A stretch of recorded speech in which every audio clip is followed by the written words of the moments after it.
Yeah, there she goes. Oops. That was a bit of a mess. Yeah, we've got a little bit of cleaning up to do there now, but at least the feed's unblocked. Right guys, welcome back to the channel. Hopefully you're all doing well. Today's episode is going to be a bit of a jobbing one. The first bit of it is going to be a water heater, a gas-fired water heater I changed just before Christmas. It was literally the last couple of days. The guy had no hot water for a while, and I did feel a little bit sorry for him, to be fair. It was an instantaneous gas-fired water heater. You don't really come across them much anymore.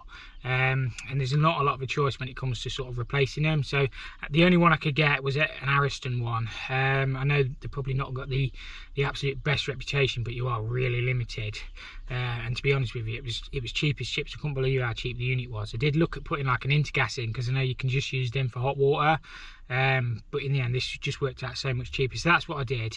Put an Ariston in, got the guy his hot water back on for Christmas, and he was absolutely delighted. So yeah, that was the first job. As I say, you'll see in the video, it wasn't the prettiest job you'll ever see in your life, but that's just, it is what it is sometimes. And then there's like a blender, a DFT test in here, like an unvented cylinder, and there's a couple of other bits and bobs. So yeah, as always, thank you so much for watching. We'll crack straight on with it, and yeah, hopefully you enjoy. Right, I'll quickly show you this job. I'm not going to get much footage of it, but I've taken an old balanced fluid water heater out. I'm putting an Ariston instantaneous gas-fired water heater. I need to upgrade that gas to 22, which is 22 just down there, so I'm going to upgrade that to 22. We've got hot and cold. The cold I've just capped off to get the water back off, but I've got to make this wall good first. My flue is going to go out there somewhere. I'm still going to have 300 below the appliances for clearances. I just can't get it any higher, A, being a stone wall, and B, the gutter is like there outside. So I'm going to apply that, plasterboard it. Plaster's here ready to skim it up, but we need to just get the boiler on. He's also going to do the brickwork outside, or the stonework. So yeah, that's the plan anyway. Managed to get good fixings in there, just ply that up, but these are little awkward jobs, these ones. So I've never actually done one of these before. It's just a bit like a combi, but obviously it only does hot water. So we've got gas, I think that's cold, and I think that's hot, and then it's just a standard sort of flue kit you get with a gas boiler. So yeah, it shouldn't be too bad. It's not condensing, so I said there's no condense to get out. If we did need to get condense, it would be in there. So yeah, obviously we've got hot and cold. It's all really old, and gas, which we'll have to upgrade. What he's going to do, he's going to block it up from the outside with thermalites, because obviously it's a solid wall anyway. I was going to apply in front of this, but I don't know. It doesn't say in the instructions where they've gone whether you can hang that boiler on plywood. So I'm going to apply on top of that so I can get fixings, then plasterboard it, and then we're going to skim it in. Just get the water off.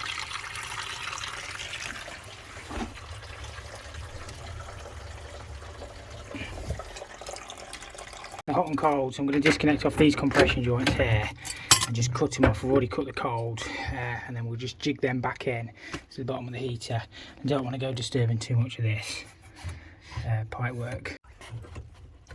Disconnect it. Yeah, the cold will.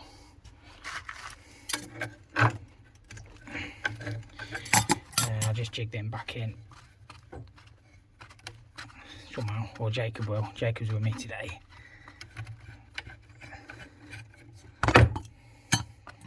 Right, that's our cold, that's our hot. Right, the boiler's going to have to go something like that. We've got the servicing clearances below, we've got 300. Obviously, plaster is going to come patch this up, and then we're going to brick it up from the outside. There's not so much more we can do with it really. So Jacob's going to get this in, I'll probably do the gas. Shouldn't be too bad. They do send you, where are the valves gone, Jacob? You get all your valve sets and bits and bobs. I know gas is only 15 there, but it'll need to be 22 across, which Jacob's already took out, so we'll upgrade that to 22 and get it sorted. Alright, so Jacob's going to pipe that up. I'm going to actually have a look at the block work on the outside, because the bricklayers had to go, or the plasterer, or the handyman. So yeah, we'll just get them pipes prepped. He's just going to lower them from that corner, I think, and bring them along, and then pick them back up.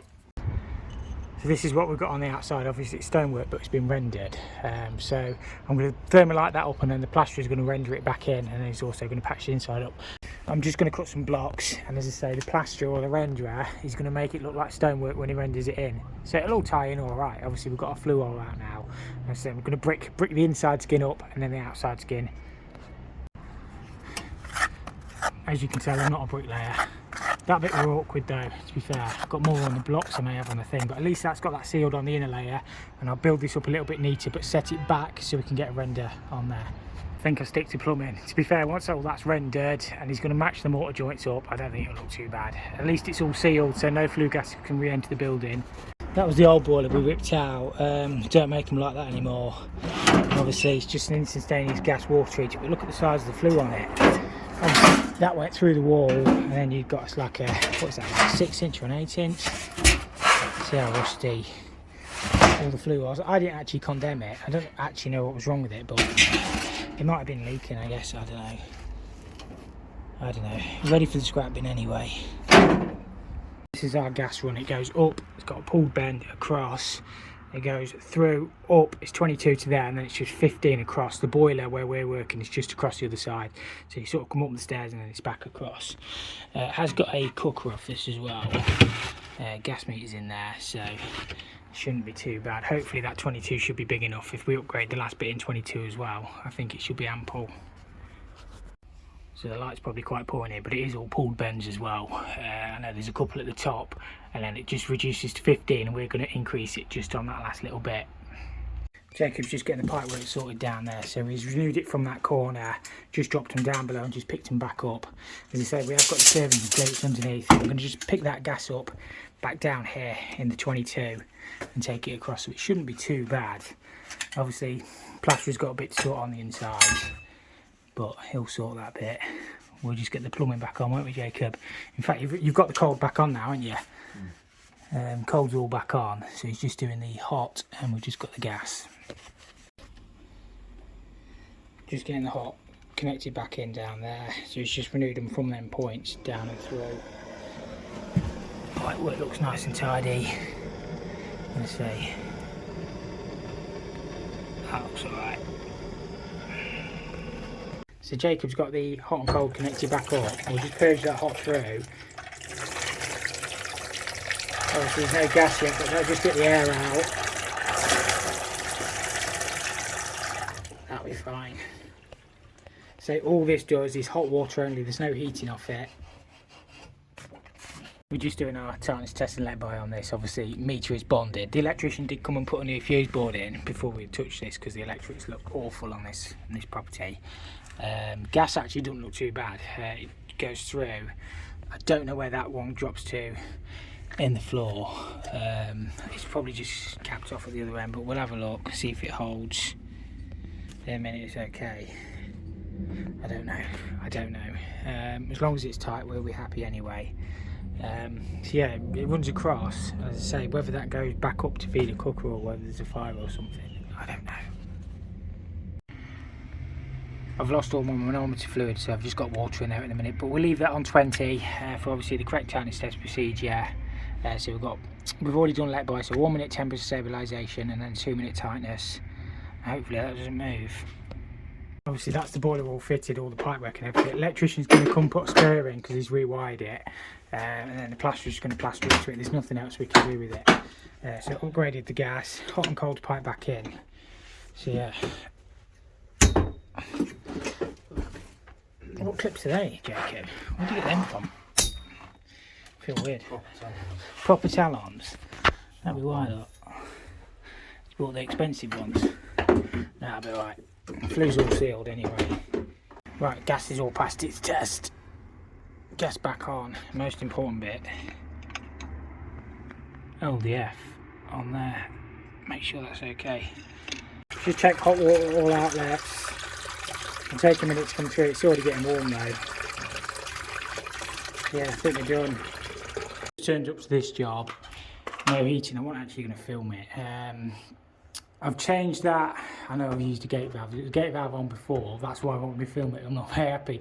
But it's not blocked above the tank. I bunged the tank off, just snatched the gate valve in there. So it's blocked. I've disconnected it off there. Already had a compression where it dropped onto the cold feed or the primary return. So I'm guessing it's blocked in there. I've just tried blowing down there and it's solid.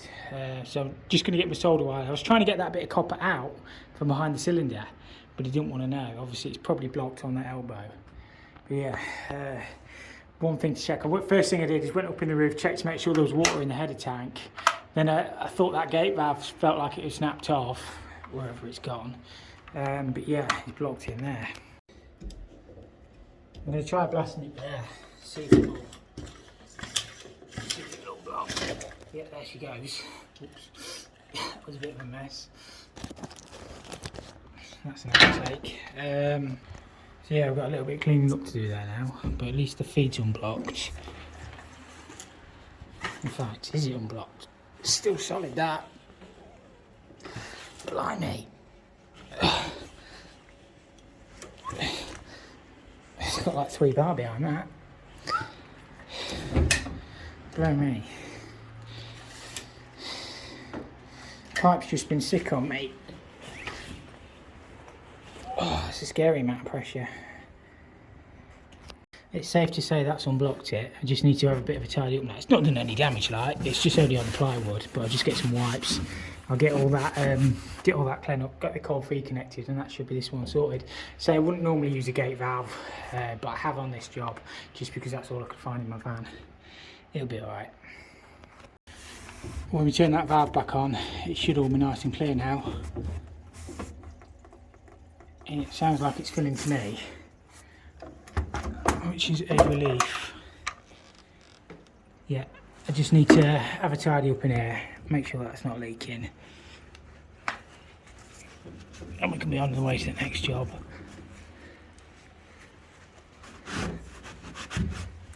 She's filling up now.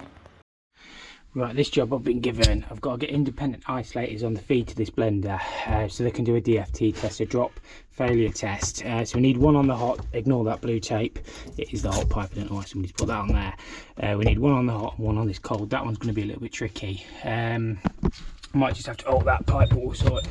We'll turn the water off for a start. Make sure that's got it. There will be a drop in that pipe. No expansion vessel on this heater, which is not the greatest. Sometimes if you've got enough cold inlet, it will expand. There's no check valve on it, although there is a check valve in there probably. It might not go back through that pressure reducing valve, but it's obviously been okay. All I've been asked to do is pop isolators, so we'll get that sorted for him. We'll do the easy one for a start. There will be a drop of water when I cut this pipe.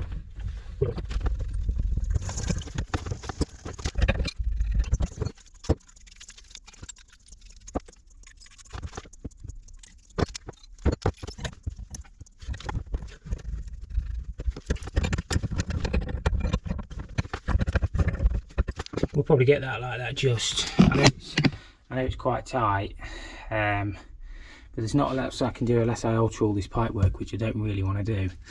I think I'm not a massive fan of putting compression in M&F like that, but normally as long as you paste everything up, it should be absolutely fine. So I'll just solder that piece out of position, get that made back in, and that's that one all sorted.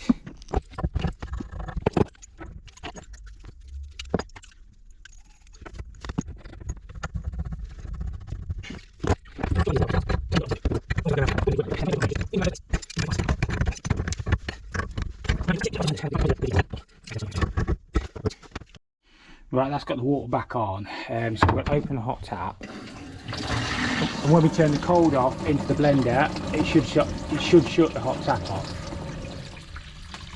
Get it all the way off. It's going to stop. It should stop.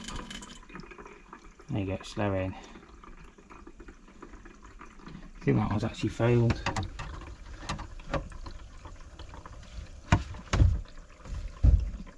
Yeah, so that blender's failed its DFT test. So yeah, we'll have to get that blender swapped out as well. Make sure we've got no leaks. That's the importance of having separate isolators on, because that should kill the hot water, but it hasn't, so that's failed. Just a new combi block on this job. I've drained it down. Might just be a drop. I don't know how high it's not quite drained to that point yet, so I'll get this one swapped out. The new one well, it's the same brand, but it's slightly different, so I might just have to alter the pipe. Obviously that's balanced, that's cold in.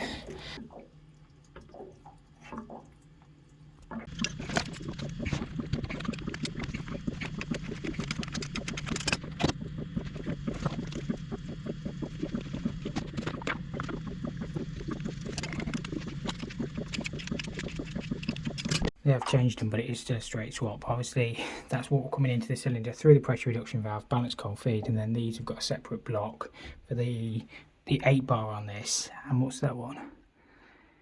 I can't read it. But yeah, temperature, pressure relief, pressure reducing valve. Get the water back on. I did turn that one off as well. Gate valve roulette. Gate valve on mains. Looks like somebody's changed it actually at some point. Just make sure they don't leak out there.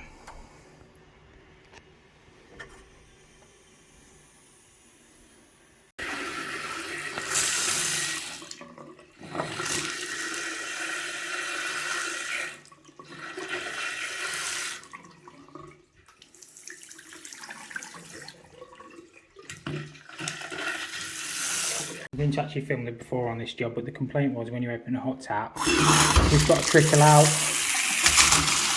So just bleed all the air, looks better now.